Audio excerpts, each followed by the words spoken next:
Copyright disclaimer under Section 107 of the Copyright Act 1976. Allowance is made for fair use for purposes such as criticism, comment, news reporting, scholarship, and research. Fair use is a use permitted by copyright statute that might otherwise be infringing.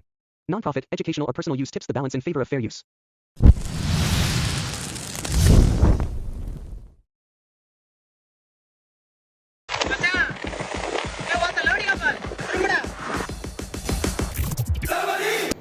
வணக்கம். So இந்த video நம்ம என்ன பார்க்க போகிறோம்னா, அயலான், captain Miller ரெண்டு படமும் release ஆகிருக்கு. நம்மளுக்கு பொங்கலுக்காக என்டர்டெயின்மெண்ட் பண்ணுறதுக்காக அந்த ரெண்டு படத்தோட மூவி ரிவ்யூ தான் பார்க்க போகிறோம். ஃப்ரான்ஸ் அலப்புறம் ஸ்டார்ட் ஆகிடுச்சு ஃப்ரான்ஸ். இன்ன வரைக்கும் யாரும் சொல்லாமல் வந்து அதை வீடியோ போட முடியல ஃப்ரான்ஸ். இந்த வீடியோ போட ஆரம்பிச்சிட்டேன் ஃப்ரான்ஸ். அலப்புறம் ஸ்டார்டிங் ஃப்ரான்ஸ். ஓ சரி வாங்க, பலவல்னு பேசாமல் டக்குன்னு ரிவ்யூ பார்த்துட்டு வந்துடும். கேப்டன் மில்லர்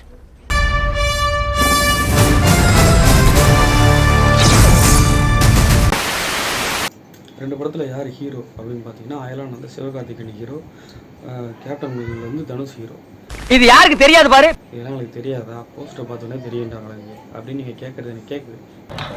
எனக்கு நல்லா வரும் வேண்டாம், இருந்தாலும் கொஞ்சம் தெளிவாக தெரியாதவங்களுக்கு சொல்கிறதுக்காக சொல்கிறேன். சைக்கோ. சரி, அயலானில் வந்து ஹீரோவோட என்ட்ரி எப்படி இருக்குன்னா, சிவகார்த்திகேயன் வந்து ஒரு பேசிக்கான ஒரு என்ட்ரியாக கொடுத்துருக்காங்க. கேப்டன் மில்லரில் வந்து தனுஷுக்கு என்ன என்ட்ரி அப்படின்னு கேட்டிங்கனாக்க, ஒரு அதுலேயும் ஒரு சிம்பிளான என்ட்ரி, ரொம்ப வந்து மாசாலாம் காமிக்காமல் ரொம்ப ஒரு யதார்த்தமான என்ட்ரியாக காமிச்சிருக்காங்க.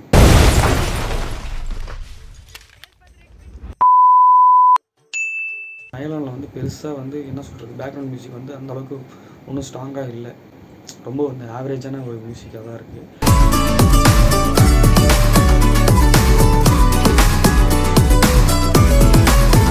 கேப்டன் மில்லரில் வந்து என்ன ஒரு மியூசிக்னு கேட்டிங்கன்னா, ஃபர்ஸ்ட் ஹாஃபில் வந்து மியூசிக் அவ்வளோக்கு பெருசாக வந்து ஒன்று சிங்க் ஆகலை. எப்படி சார் நீங்கள் வாங்க ஒரு வாங்க, ஏன் பயப்படுறீங்க? வாங்க, நான் அடிக்கல மாட்டேன், வாங்க. கிளைமேக்ஸில் வந்து மியூசிக் வந்து ஒரு புதுசாக ஒரு மியூசிக் மாதிரி ஒன்று ட்ரை பண்ணியிருக்காங்க. அது வந்து ஆக்சுவலாக வந்து நல்லாயிருக்கு.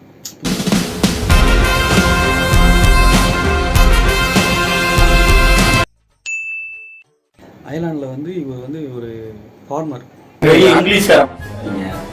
இங்கிலீஷ்ல தான் பேசுவீங்களா? தமிழ்ல தான் வராது. தமிழ்ல பேசுறேன். விவசாயம் ஆர்கானிக் முறையில் பண்ணுறதால இவருக்கு வந்து லாஸ் ஆகி, அதுக்கப்புறமா இவங்க அம்மா வந்து நான் போகிறேன்டா சென்னைக்கு அப்படின்னு சொல்லி கிளம்பி போகிறதுக்கு, இல்லைம்மா நானே போகிறேன் அப்படின்னு சொல்லிட்டு இவர் என்ன பண்ணுறா, கிளம்பி போகிறார். வந்து உனக்கு கடன் ஆகிடுச்சு ஊரில், எங்கேயே போய் சம்பாதிக்கணும்னா என் மதுரை, திண்டுக்கல், திருச்சி இந்த மாதிரி போக வேண்டியது தானே. எவ்வளோ ஊர் இருக்குது, எல்லாம் ஊரில் கடந்தானே சென்னைக்கு தான் வராங்க. ஏன்னா சென்னையில் வந்து கொட்டி கொட்டி வச்சுருக்காங்களா ஒரு மூட்டையாக நீங்கள் எடுத்துகிட்டு ஊருக்கு போகிறதுக்கு. அவங்க அப்பா வீட்டு காசியா கேட்டா ஏன்டா டெம்ப்ளேட்டை மாற்றுங்கன்றேன்.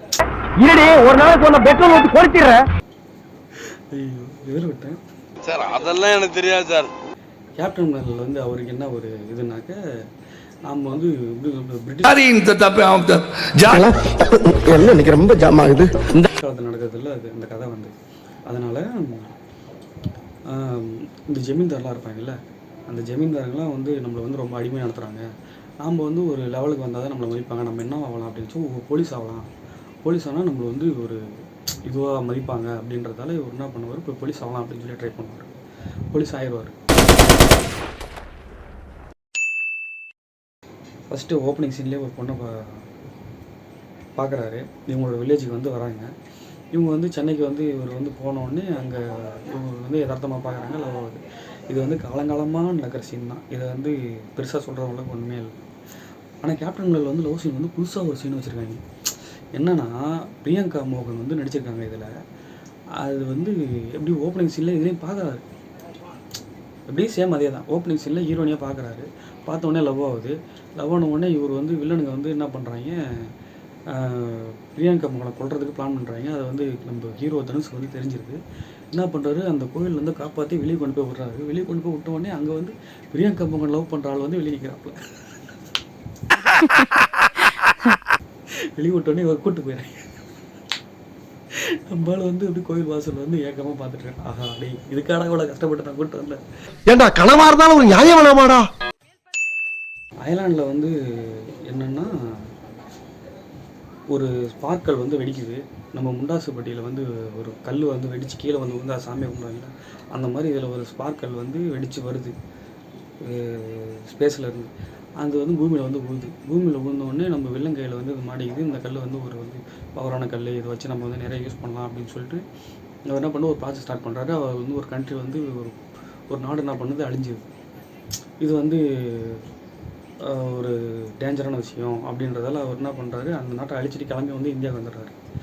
இது நம்ம பூமியில் நடக்குது. இந்த ஸ்பேஸில் இருக்க ஏலியன் வந்து என்ன பண்ணுறாங்க, ஐயோ நம்ம மனுஷங்க வந்து பூமியில் ஏதோ பண்ணுறாங்க, அதனால் நமக்கு வந்து ஒரு மாதிரி இதுவாகுது அப்படின்னு சொல்லிட்டு அங்கேருந்து ஒரு ஏலியன் வந்து நீ இப்போ கீழே போயிட்டு அந்த ஸ்பார்க்கலை வந்து எடுத்துகிட்டு வா, இல்லைன்னா நீ அங்கேயே செத்து போயிடு அப்படின்ற மாதிரி ஒரு ஏலியன் வந்து அனுப்புகிறாங்க.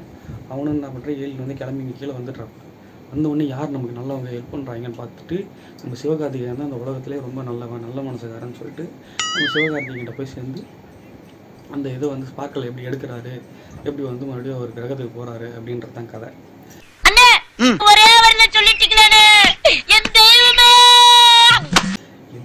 இதில் வந்து என்ன கதைன்னா, நம்ம கேப்டன் போலீஸ் ஆகிட்டாப்புல இவரை கூப்பிட்டு போயிட்டு நம்ம சுதந்திர போராட்டத்துக்காக வந்து போராடுறவங்களை வந்து இவருக்கே தெரியாமல் கூப்பிட்டு போயிட்டு சுட வச்சிடுறாங்க. இவரு என்ன பண்ணுறாரு, டப்பன்னு சுற்றுறாரு. அங்கே ஒரு 300-400 பேர் செத்து போயிடுறாங்க.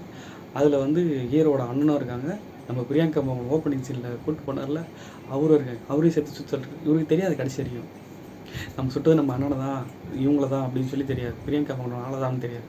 ஆனால் சுட்டுறாரு. சுட்ட உடனே என்ன பண்ணுறாரு, எவன் சுட சொன்னானோ அவனை போய் கொண்டுடுறாரு. அதுக்கு அவன் சுட சொன்னான் அப்போவே போய் சுட்டுருந்தா வேலை முடிஞ்சிருக்கும்ல. கதையில் அப்படிங்குது. என்ன பார்த்தா முட்டா குமார் தெரியுதா? காமெடின்னு எடுத்தீங்கன்னாக்கா அயலான் படத்தில் கொஞ்சம் காமெடி கொஞ்சம் நல்லாவே செட் ஆகிருக்குன்னு சொல்லலாம். கொஞ்சம் நல்ல காமெடி ட்ரை பண்ணியிருக்காங்க. யாரா ஏலியன்? நீ ஏலியன், உங்க அப்பா ஏலியன், உங்க ஆத்தா ஏலியன். அதுவே நீங்கள் கேப்டன் மில்லர்லேருந்து நீங்கள் காமெடி வந்து எதிர்பார்க்கவே முடியாது. அது வந்து ஃபுல் அண்ட் ஃபுல் வந்து ஆக்ஷன் வந்து ஃபிலிம், கில்லர் ஃபிலிம்.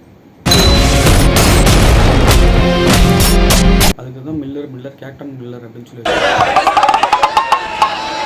சரி கில்லர் கேப்டன் மில்லர் வந்து அதில் வந்து செட் ஆகிருக்குன்னு சொல்லலாம். இதில் வந்து காமெடி சுத்தமாக இல்லை, அவ்வளோதான் விஷயம். ஆக்ஷன் 6 வந்து மீண்டும் ஆள் ஒரு சீக்வன்ஸ் வந்து அயர்லாண்டில் வந்து பெருசாக ஒன்றும் எப்படி சொல்கிறது இல்லை. அது வந்து காமெடி பண்ணுறதுல ஆக்ஷனும் வந்து அதில் இன்வால்வ் பண்ணியிருக்காங்க, பெருசாக ஒன்றும் இல்லை அப்படின்ற மாதிரி தான் ஒரு இதுவாக இருக்குது.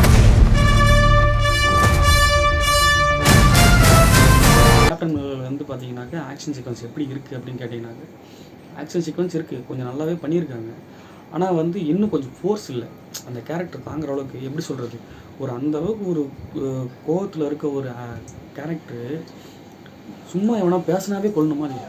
நம்ம வந்து டேய் நம்ம உள்ளே போட மாட்டேன்னா அப்படின்னு சொன்னோன்னே என்ன பண்ணுறோன்னா அவனுக்கு கண்ணை எடுத்துக்கணும் அப்படின்னு சொல்லி சுட்டுறணும். பைத்தியக்கார கூதி போய் படுறா போடா டே.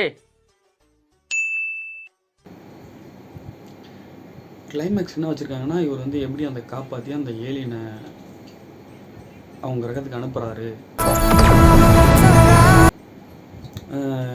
இதில் வந்து இவர் என்ன பண்ணியிருக்காருன்னா, இவங்க அந்த புரட்சி இயக்கத்தை எப்படி சொல்கிறது, அந்த பிரிட்டிஷ் போலீஸை வந்து எப்படி கொன்று அவங்க ஊரை எப்படி காப்பாற்றுறாங்க அப்படிங்கிறது தான் இதில் வந்து கதை. அதில் வந்து அது கிளைமேக்ஸு, இதில் வந்து இது கிளைமேக்ஸு.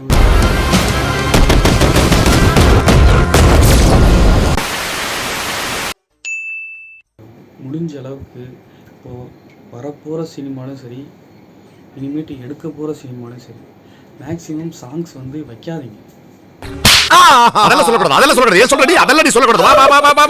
ஏன்னா சாங்ஸ் ரெண்டுத்துலையுமே நல்லாவே இல்லை, சுத்தமாக நல்லா வெறி வந்து ரொம்ப ஒரு ஆவரேஜான சாங்காக தான் இருக்குது. இதில் வந்து கேப்டன் மில்லரில் வந்து கொஞ்சம் ஒரு பாட்டு நல்லாயிருக்கு, இதுலேயும் ஒரு பாட்டு நல்லாயிருக்கு. இல்லை விஷுவலாக பார்க்கறது நல்லாயிருக்கு. சாங் வந்து கேட்குறதுக்கு வந்து அந்தளவுக்கு ஒன்றும் பெருசாக இல்லை. வேலை ட்ரை பண்ணிங்கன்னா ஓரளவுக்கு கொஞ்சம் நல்ல வந்து ஜங்குன்னு சாங்கு. இல்லைன்னா இப்போ வந்து இப்போ தான் அந்த அறிவிப்போ அன்பை தருவாளி, இந்த அறிவிப்போம் என்று சுடுவாளி, என் தும்மிடி யாரா நீங்க அந்த மாதிரி ஒரு சாங்கை ட்ரை பண்ணுங்கள். மேக்ஸிமம் வந்து நல்லா வர்றதுக்கு வந்து வாய்ப்புகள் இருக்குது. இதுக்கு என்ன கொடுக்கலாம், இதுக்கு எவ்வளோ மார்க் கொடுக்கலாம்? 10 அவுட் ஆஃப்க்கு நம்ம அயலானுக்கு வந்து ஒரு 10க்கு வந்து 8 கொடுக்கலாம். கேப்டன் மில்லருக்கு வந்து ஒரு 10க்கு 7 கொடுக்கலாம். கொஞ்சம் அயலான் வந்து நல்லா ஹிட் ஆகிரும்னு நினச்சி எனக்கு தோணுது. மேக்ஸிமம் அயலான் வந்து கொஞ்சம் பெட்டராக இருக்குது. கேப்டன் மில்லரை கம்பேர் பண்ணும்போது அயலான் வந்து கொஞ்சம் நல்லா இருக்கு அப்படின்ற மாதிரி தான் தோணுது. வேற என்ன சொல்றது? சக்கரை கம்மியா ஒரு டீ சொல்லு.